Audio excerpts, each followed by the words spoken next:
खुद से जीती हुई जंग। मोहन की इमोशनल कहानी। मोहन उस जगह पैदा हुआ था जहां सपने अक्सर भूख से पहले मर जाते थे।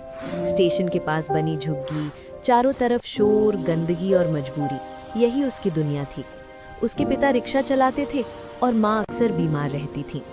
कई रातें ऐसी थीं जब घर में चूल्हा नहीं जलता था और मोहन माँ के पास बैठकर सिर्फ यही सोचता था कि क्या जिंदगी हमेशा ऐसी ही रहेगी। मोहन पढ़ना चाहता था, आगे बढ़ना चाहता था, लेकिन गरीबी हर रोज उसे याद दिलाती थी कि सपने देखना उसके जैसे बच्चों के लिए आसान नहीं। स्कूल जाता तो फीस की चिंता, घर लौटता तो खाने की चिंता। कई बार वो क्लास में बैठा होता था लेकिन दिमाग में सिर्फ माँ की दवाई और घर का किराया घूमता रहता था। स्कूल के बच्चे उसकी हालत देखकर हंसते थे। कोई कहता था झुग्गी में रहने वाला पढ़कर क्या करेगा, कोई कहता था इसका भविष्य तो स्टेशन पर ही खत्म हो जाएगा।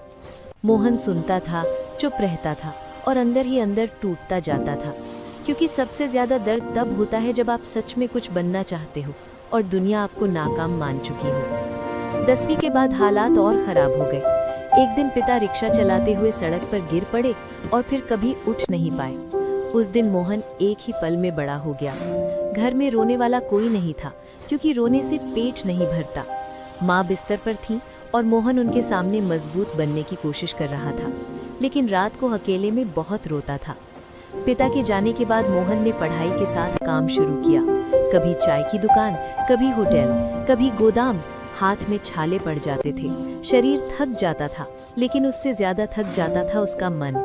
कई बार वो सोचता था कि पढ़ाई छोड़ दूं तो शायद माँ को थोड़ा आराम मिल जाए, लेकिन फिर उसे पिता का चेहरा याद आता था, जो हमेशा कहते थे, बेटा हम गरीब हैं लेकिन पढ़ाई छोड़ना मत। एक रात माँ ने धीमी आवाज में कहा, बेटा अगर तू पढ़ाई छोड़ दे तो मुझे बुरा नहीं लगेगा। मोहन ये सुनकर फूट फूट कर रो पड़ा और बोला, अम्मा अगर मैं भी हार गया तो हमारी गरीबी जीत जाएगी। मैं पढ़ूंगा, चाहे मुझे कितना भी दर्द क्यों ना सहना पड़े। उस दिन के बाद मोहन ने खुद को तोड़ना बंद कर दिया और जोड़ना शुरू किया। उसने समय को बचाया, नींद कम की, भूख को नजरअंदाज किया और हर रात खुद से एक ही बात कही कि बस आज का दिन निकाल ले, कल शायद थोड़ा आसान होगा। कॉलेज जाने का सपना तब सच हुआ जब उसे सरकारी स्कॉलरशिप मिली, लेकिन शहर की दुनिया उसके लिए और भी मुश्किल थी।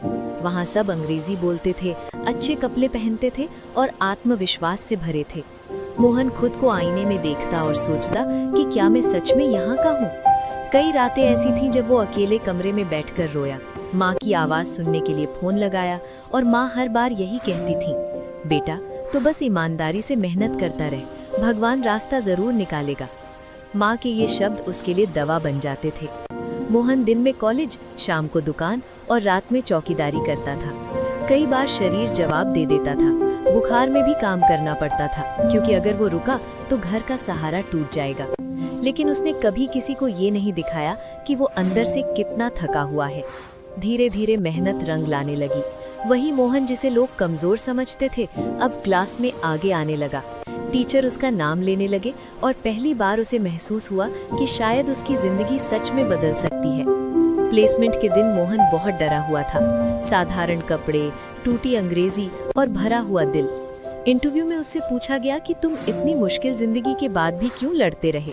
मोहन की आंखें भर आईं और उसने कहा, क्योंकि अगर मैं हार जाता तो मेरी माँ हर रोज मरती।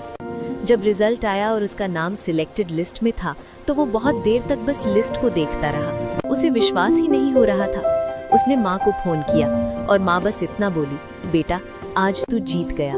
उस एक वाक्य ने मोहन की सारी जिंदगी की थकान उतार दी। पहली सैलरी से मोहन ने माँ की पूरी दवा खरीदी, घर बदला और पिता की तस्वीर के सामने खड़े होकर बस इतना कहा कि बाबूजी आपका बेटा हार नहीं माना।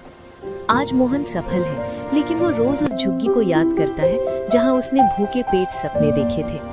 मोहन आज भी मानता है कि उसकी सबसे बड़ी ताकत डिग्री या नौकरी नहीं, बल्कि वो आंसू है जो उसने अकेले में बहाए और फिर भी अगले दिन उठकर मेहनत करता रहा। सीख यही है कि जो इंसान दर्द में भी उम्मीद नहीं छोड़ता, वही इंसान एक दिन अपनी किस्मत को भी रोने पर मजबूर कर देता है।